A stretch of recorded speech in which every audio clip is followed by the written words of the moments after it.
4 mauvaises habitudes à éviter pour réussir. Bonjour à tous et bienvenue sur ma chaîne.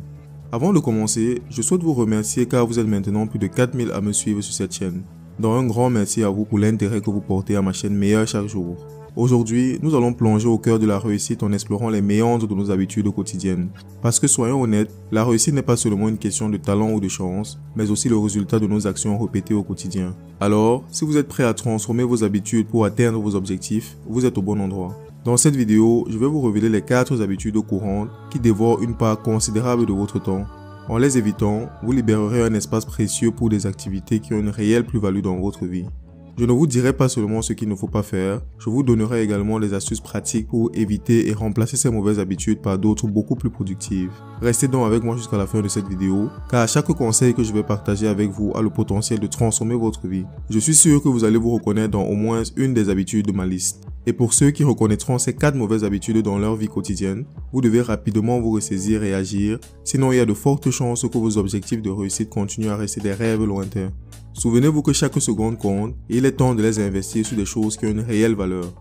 Mais tout d'abord, si c'est la première fois que tu découvres cette chaîne, ici on parle de développement personnel, d'apprentissage continu, de succès professionnel et bien d'autres encore. Donc si ces sujets t'intéressent, abonne-toi et active la cloche de notification pour ne rater aucune de mes vidéos qui paraissent chaque semaine.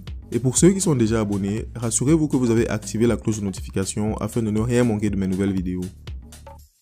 Nous possédons tous 24 heures sur une journée, mais combien de fois vous êtes-vous retrouvés en fin de journée n'ayant pas accompli la moitié de ce que vous aviez prévu? En effet, vous avez perdu votre temps dans quelque chose, et ce quelque chose passe généralement inaperçu pour la plupart. Beaucoup de gens ne prêtent pas attention aux mauvaises habitudes qu'ils ont et passent toute leur vie à essayer d'accroître leur productivité sans succès.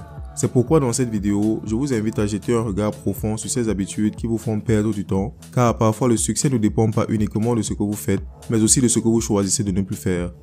La première habitude qui conduit à l'échec est celle de passer trop de temps devant la télévision. Regarder la télévision peut sembler inoffensif à première vue. Certains diront même qu'un peu de visionnage ne peut pas faire de mal. Mais interrogeons-nous, qu'en est-il réellement du temps que nous consacrons à ce un peu de visionnage? On sait tous à quel point certains hommes sont fans de football. Ils regardent les avant-matchs, suivis du match, et après le match, ils restent scotchés à leur écran pour suivre le débriefing du match qu'ils viennent de regarder. Imaginez vous-même le temps perdu. Les femmes, quant à elles, sont capables de regarder toutes les émissions de télé-réalité, suivies des séries télévisées, perdant ainsi des heures et des heures devant leur écran. Les statistiques d'un célèbre journal américain rapportent d'ailleurs qu'une majorité d'Américains passent plus de 34 heures par semaine devant leur écran, équivalent ainsi à quasiment une semaine de travail complète. Imaginez maintenant si vous investissiez ne serait-ce qu'une fraction de ce temps dans la poursuite de vos objectifs. Vos progrès seraient phénoménaux. En ce qui me concerne, il fut un temps où je passais mes nuits à regarder des séries. À la fin de chaque épisode, je me disais un dernier et j'arrête. Puis, je me retrouvais à rester éveillé jusqu'à 4 heures du matin. À cause de cela, je me réveillais tous les jours fatigué et ma productivité durant la journée en prenait un coup. J'ai fini par réaliser que ces heures pouvaient être mieux utilisées et je me suis donné les moyens d'éliminer cette mauvaise habitude. Car qu'on se le dise, aucune grande réalisation ne s'est faite par quelqu'un qui était simplement affalé sur son canapé. En plus d'être une perte de temps évidente, les recherches ont montré que la plupart des téléspectateurs ont une insatisfaction de vie et une anxiété sévère, car la télévision perturbe notre compréhension de la réalité. En effet, vous y voyez des personnages magnifiques avec des corps de rêve, faisant des choses intéressantes et vivant des aventures à chaque émission. Or, la vie réelle est loin des séries télévisées, ce qui conduit à un sentiment d'insuffisance et de vide quand vous comparez votre vie à cela. Maintenant, voici des astuces pratiques que j'ai moi-même adoptées pour éliminer cette mauvaise habitude. Établissez un emploi de temps spécifique pour le visionnage et respectez-le rigoureusement. Réaménagez votre maison de façon à avoir un espace dédié au travail et rassurez-vous que la télévision n'y soit pas. Puis, utilisez le temps ainsi gagné pour lire des livres, pour vous former et pour travailler sur votre passion. En résumé, vous devez choisir consciemment de réduire le temps passé devant la télévision et être sélectif dans le choix de vos émissions. Optez pour des programmes éducatifs, inspirants, qui peuvent stimuler votre réflexion et soutenir vos objectifs personnels. Évitez de vous laisser emporter par le visionnage passif sans but et redirigez cette énergie vers des activités qui vous enrichissent vraiment. Car la véritable aventure se trouve dans la réalisation de vos projets et non pas dans des scénarios préfabriqués à l'écran. La deuxième habitude anti-succès est celle de passer trop de temps sur Internet. Surfer sur Internet est devenu incontournable dans notre ère moderne, mais cela peut rapidement devenir une source majeure de perte de temps et d'inefficacité. Laissez-moi partager avec vous une scène familière.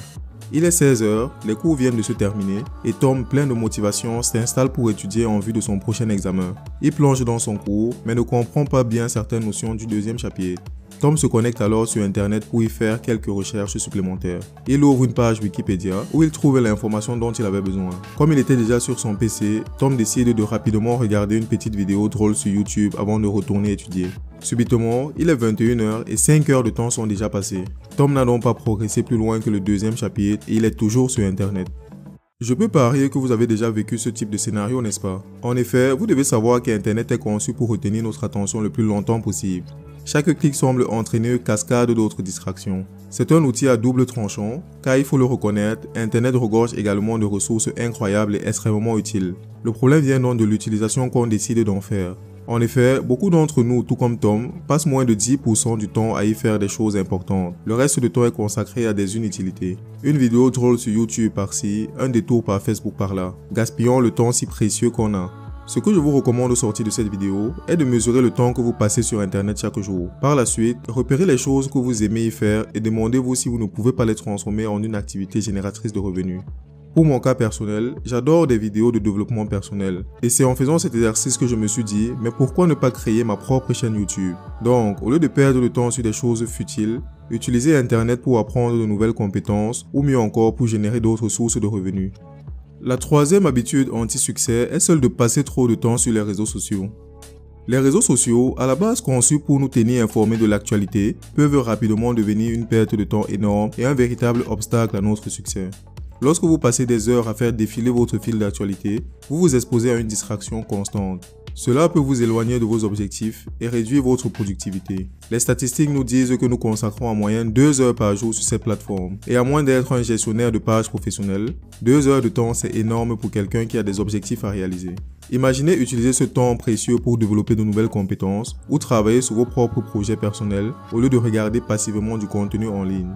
De plus, les réseaux sociaux sont souvent des lieux de comparaison sociale. En voyant les réalisations apparentes des autres, il est facile de se sentir insatisfait de sa propre vie. Cette comparaison constante peut entraîner une baisse de confiance en soi et par conséquent limiter vos aspirations.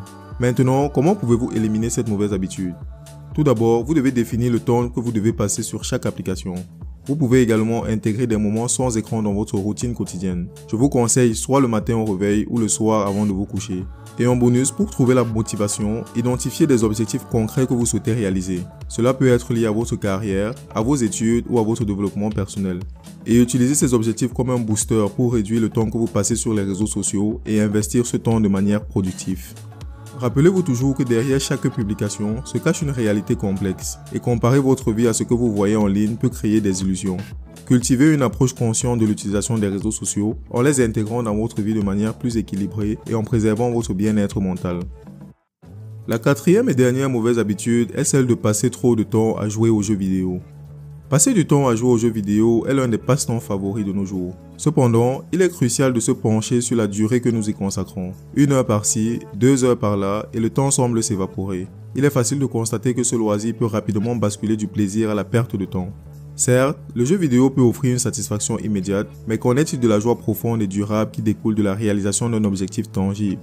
Personnellement, je peux comprendre l'attrait aux jeux vidéo, mais il est crucial de se questionner sur la pertinence de cette activité dans la réalisation de nos objectifs à long terme. Car le plaisir que vous avez lorsque vous possédez la meilleure arme virtuelle ou que vous maîtrisez un jeu ne se traduira jamais par des bénéfices concrets dans 5 ans. Être le roi à FIFA peut offrir des moments de gloire, mais cela ne remplira pas votre compte bancaire à la fin du mois. À moins que vous ne soyez l'un des rares à devenir professionnel, ce qui reste exceptionnel. Ce que je vous conseille pour éviter de tomber dans cette habitude chronophage est de définir des plages horaires spécifiques pour le jeu et de les respecter rigoureusement. Utilisez le jeu comme la récompense après avoir accompli des tâches importantes. Remplacez le temps excessif passé devant l'écran par des activités qui contribuent réellement à votre croissance personnelle. Cette approche vous permettra de conserver le plaisir du jeu tout en libérant du temps pour des activités plus significatives. Rappelez-vous que la véritable satisfaction provient souvent des réalisations d'objectifs réels plutôt que des victoires virtuelles. C'est tout pour cette vidéo, merci d'être resté jusqu'au bout. Vous êtes nombreux à me demander quel matériel j'utilise pour faire mes vidéos et où je trouve mon inspiration. Pour ceux qui se posent ces questions, j'ai mis en description la liste du matériel que j'utilise ainsi que les 3 livres qui m'ont le plus inspiré. Dites-moi dans les commentaires ce qui vous a le plus marqué dans cette vidéo et surtout, abonnez-vous, likez et partagez cette vidéo autour de vous. A bientôt sur ma chaîne YouTube. Ciao ciao.